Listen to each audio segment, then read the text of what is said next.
a miracle, when we get this, when we understand what a miracle really is, it's our capacity to connect to love now, to sanity now, to peace and ease and joy and all those qualities of love now.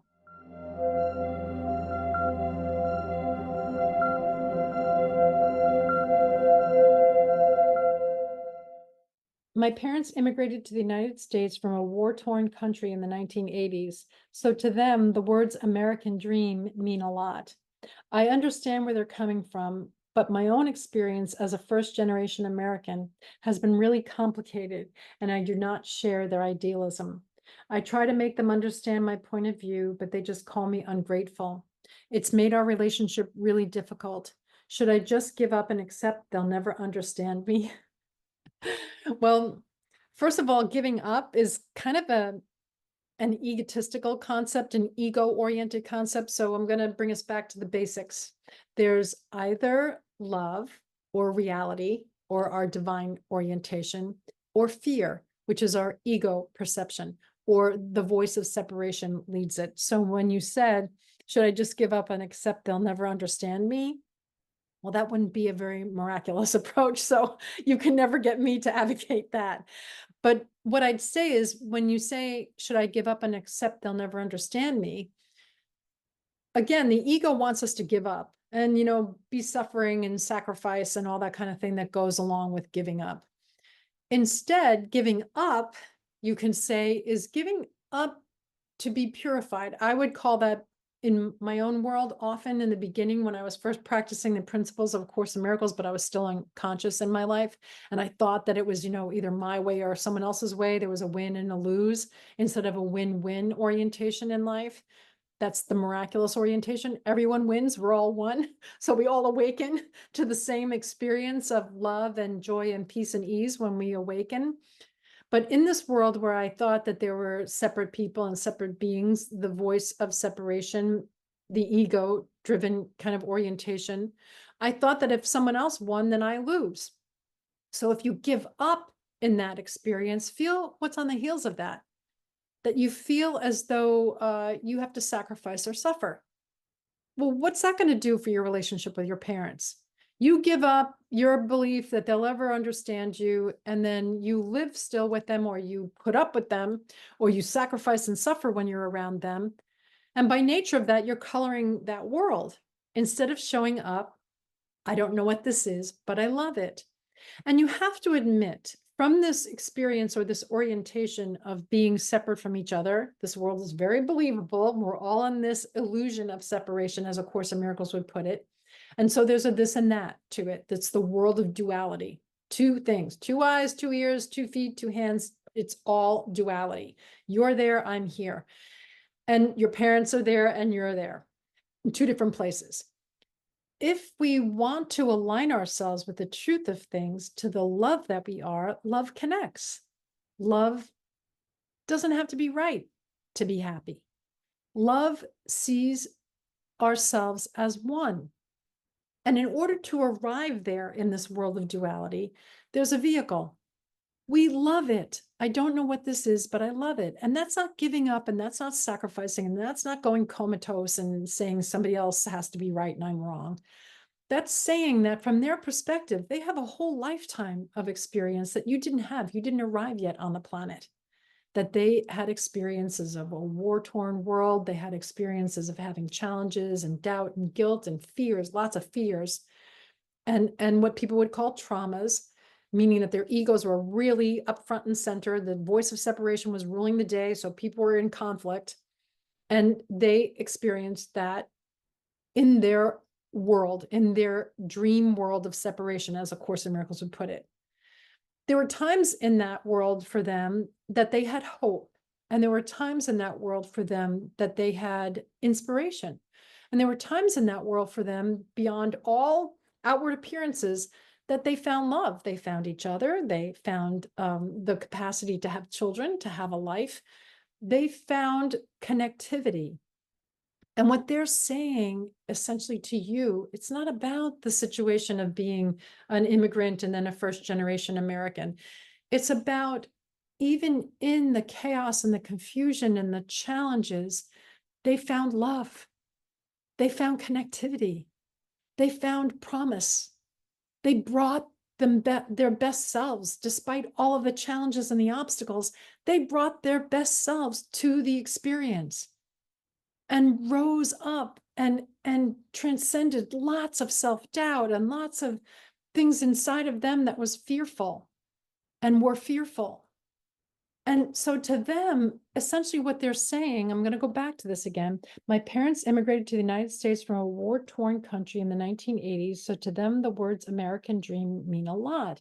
Yes, it was a symbol of freedom and a symbol of the capacity to exhale and to be connected to something more rather than demise, to see the iteration. A miracle, when we get this, when we understand what a miracle really is, it's our capacity to connect to love now, to sanity now, to peace and ease and joy and all those qualities of love now, despite the fact that we had a challenging path in the past. And here's the thing. What a miracle does is in the present, it renews our past to create a new future. So essentially what your parents are saying, their American dream or their idea of the American dream is a miracle.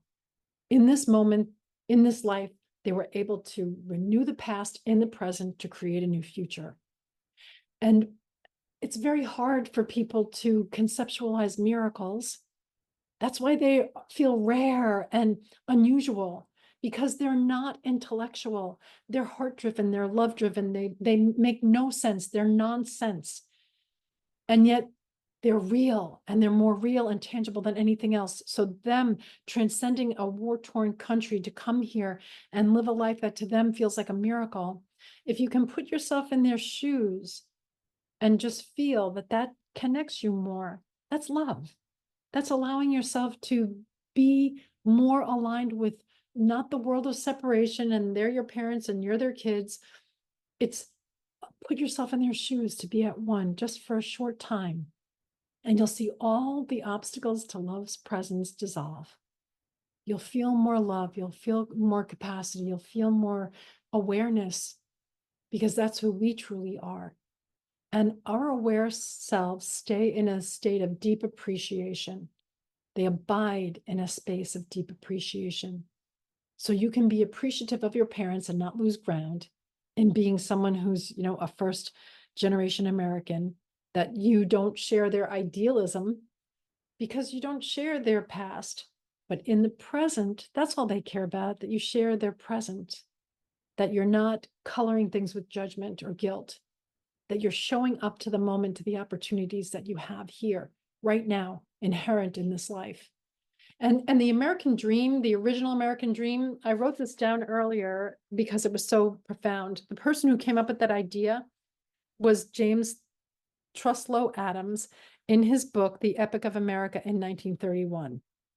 And the American dream, what he talked about it as, was that it's a land of opportunity in which life could be better and richer and fuller for everyone. Now, pay attention to that for a moment. Better, richer, and fuller for everyone. Now, maybe that's why you're a little disillusioned with that. You're not as in a place where you feel that their idealism is warranted today. But better, richer, fuller, those are inside job. That's us being connected to who we truly are. That's us showing up inspired in spirit. That's us taking the time to connect in the morning and then knowing, tell me where to go, tell me what to do, tell me what to say and to whom, and I will to do that. My divine will is intact. I will do that at one with the inspiration of who I truly am, the love that I am, the capacity that I am. I'm going to show up to my life and live that life. That's the American dream, whether I'm in America or anywhere in the world. It's just an ideal of having a better, richer, and fuller life for everyone. If you embody that, I promise you, you embody the love that you are. You connect in the morning and say, tell me where to go, tell me what to do, tell me what to say and to whom, and I will.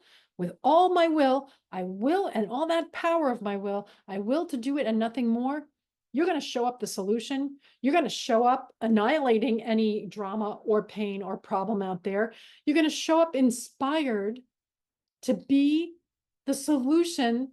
You will be living the dream of a richer, better, fuller life by nature of that. And not only that, you'll inspire others. This says that for everyone, better, richer, and fuller for everyone. That's how you bring it. That's how you foster the dream, the awake in the dream, that you're awakened to who you truly are, and you awaken that in others because you show up, that ball of light, that ball of inspiration. I will tell you, if you did that, even there wouldn't be the capacity to not share the idealism of your parents, because you would be in such vast appreciation that you'd appreciate, wow, what a wonderful kickstart I got in a place where diversity is expected and all kinds of experiences are normal, and freedom is the ideal. That we can be who we truly are because each of us came here an individuated part of divinity, the ray of the sun. We're touching the earth with all of our light, and we came here to shine. What is not to be idealistic about that? I try to make them understand my point of view, but they just call me ungrateful. Well, just hold that in your heart. Don't judge yourself. Don't judge them. Stay out of judgment. That's all fear-based. Let yourself right now love that you have these brave, amazing parents who set up a scenario for you. Maybe you like it, maybe you don't.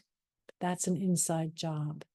Doesn't matter if you like it or not. Love it, because that's who you are. And it's only when you love it that you're going to know what it really is or what's really going on out there, because you bring your true self to it. And then you're going to see anything you come up against in life or come up with the opportunity to experience is either love or a call for love. If you're not loving it, then you're going to miss the whole show. Then you're going to miss not only the American dream, but living your own dream life. Let me just see if there's anything else to comment on here.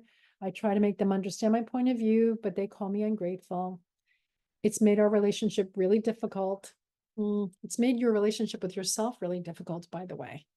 Because how can you live your best life? How can you transcend obstacles? How can you show up and like really flourish and shine and adore the opportunities you have, whether they're love or a call for love? You're going to say, I don't know what this is, but I love it from now on. And if you say, I don't know what this is, but I love it, watch how your love opens your eyes, opens your heart, allows for your will to be at utmost capacity, and you're going to show up and shift and change things so that you're going to be walking into a miracle life every day, all day. Should I give up and accept that they'll never understand me? No. You're going to go in with all the love in your heart and all the love that you are, and you're going to love them for having a difference of opinion. This is a world of diversity. We show up to the this and that in order to make wise and capable choices. Now make the most wise and capable choice. Love it. Love them. Love the fact that they have a difference of opinion. Love that you can learn something about them that's more deeply rooted. Ask them about themselves and their life and their experiences. And then share more about what your experiences are as a first-generation American. Share it, but not with the idea that you have to change them or make yourself right to be happy, or make them wrong to be happy, or make them right in order for them to be happy. This is about sharing. Love connects, fear divides. You got this. I give you all of my love and all of my miracle intentions so that you can go in here and remember, you are a miracle. When we forget that we're a miracle and everything is a miracle in the making, we make drama. We make drama. We don't create beauty, joy, fun, and bliss.